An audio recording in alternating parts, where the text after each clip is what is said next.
Hello, everyone, and welcome to this channel, Brighter Perspectives, where we talk about mental health and motherhood. Yes, you heard it right. And this day, we will be talking about healing. Yes, healing.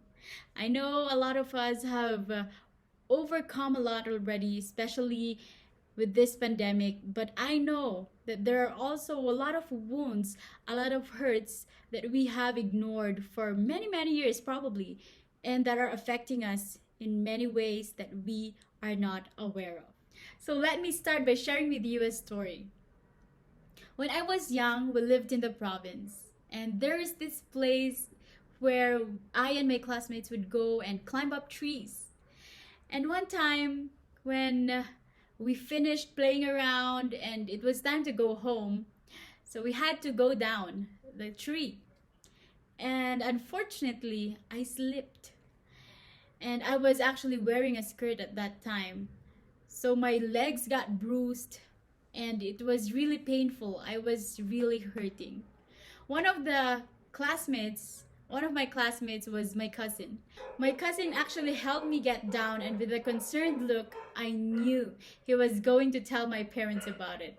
But I also knew the consequence, so I warned him sternly not to tell anyone. So I pulled down my skirt, dusted myself off, and tried my very best to walk normal and pretended that my thighs were not hurting. So I hid my pain. Friends, are you also good in doing that? Trying to look normal or okay, even if you are drowning in emotional pain or about to explode? I was pretty much good at that, pretending that things were alright, that I can manage, that I have things under my control, even if deep inside I was really overwhelmed, hurting, or angry. Well, pretending that we are doing fine sometimes protects us from other people's judgment or further pain. But actually, prolonged denial of emotions will not only make you numb, but will also result to more serious issues. How I reacted in that story is actually the same with how most of us pay attention to our mental health.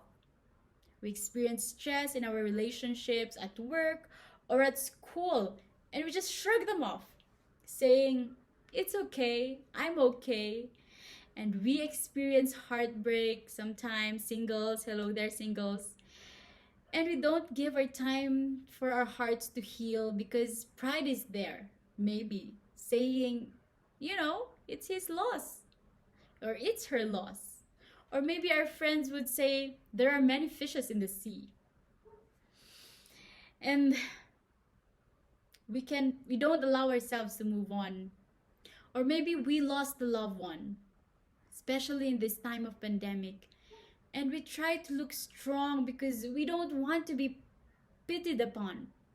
Without going through the grieving process, we go back to work or school and pretend that nothing happened. Don't get me wrong, we do have to move on and get over the past. But when we numb ourselves and ignore the signs that there is something hurting or an inner wound, we also don't allow ourselves to heal. When we do that, we don't recognize that blood is flowing from that wound. We let it flow like a jar with an open faucet, and we let ourselves get drained until we run out of joy, of passion, until we become weak and helpless.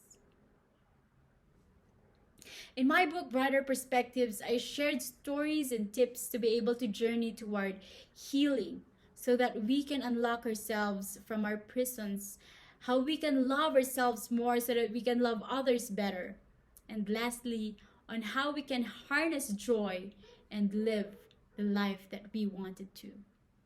So let's start with journeying toward healing. As I said a while ago, this video will be about healing. And how can you achieve healing if you don't know that there is something that's hurting, or maybe you don't know that there's an open wound A wound that is actually getting bigger or growing bigger and bigger as the time goes and as you deny and as you ignore that wound. So, the first step toward healing is to take an emotional inventory. Yes, that is an inventory of emotions. Dr. John Gray, a best selling author and relationship counselor, said, "What you can feel, you can heal." Your past experiences and hurts or unprocessed pains might be the roots of present dilemmas, tight spots, or unruly behaviors. And in a bigger scale, these unhealed hurts may be the reason why you can't move on, move up, or move forward with your life. But don't worry, as I've said a while ago, we will be tackling about healing. Actually, in my book, there are guide questions that can help you in the step of healing or in this step of um, emotional inventory. So, how do you do the emotional inventory? First, get a pen and paper. Yes, because you're going to list down all the painful experiences that you've had in your past and take notice of what still stings or take notice if that experience still bothers you.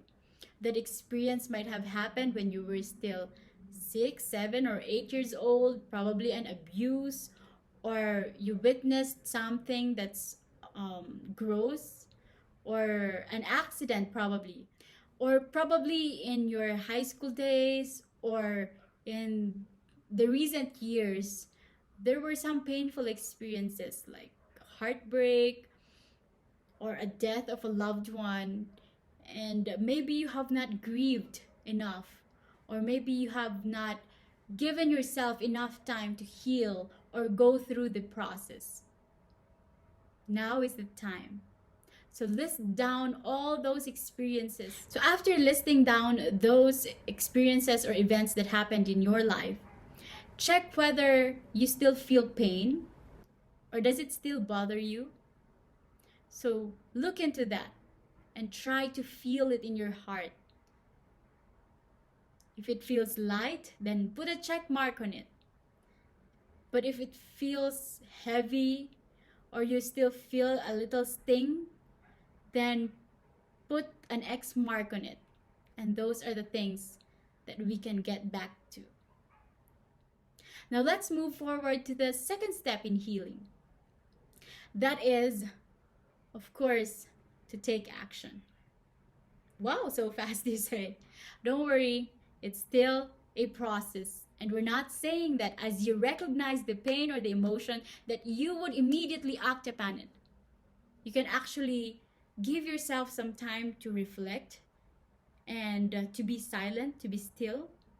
And so in taking action, you have to decide if in this experience, is there someone that hurt you? Is there someone that caused you trauma or abused you? If that is the case, then you have to decide to forgive your offender. And of course, that includes yourself, because at times, we are our worst critics. Another one is to confront our fears and our insecurities, or to surrender to God, to the one who can actually handle it. If that experience is too big for you or too huge for you, that over the years, even if you have tried forgiving, tried praying about it, tried to, meditate and do a lot of self-love activities, but still that pain, that heaviness is still present in your heart, then maybe this time you need to surrender. Yes, surrender. That is to give it upwards, to lift it up to God and say, Lord, I cannot do this on my own. I lift up this experience or I lift up this person to you. and I let go of the pain. I let go of the hurt, and I allow myself to be healed.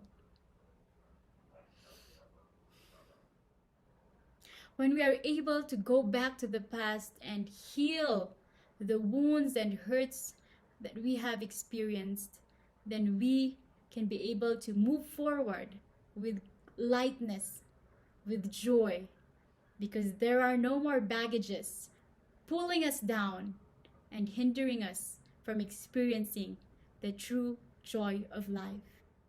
Yes, you deserve to be happy.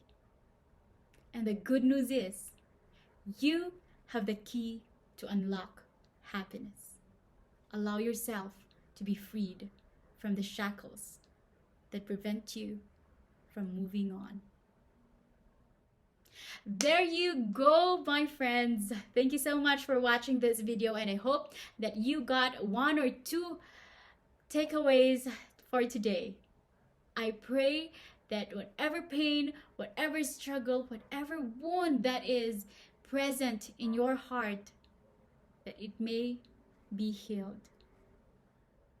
And don't forget to subscribe to this channel for more tips about mental health and soon about motherhood. Thank you so much. May God bless you.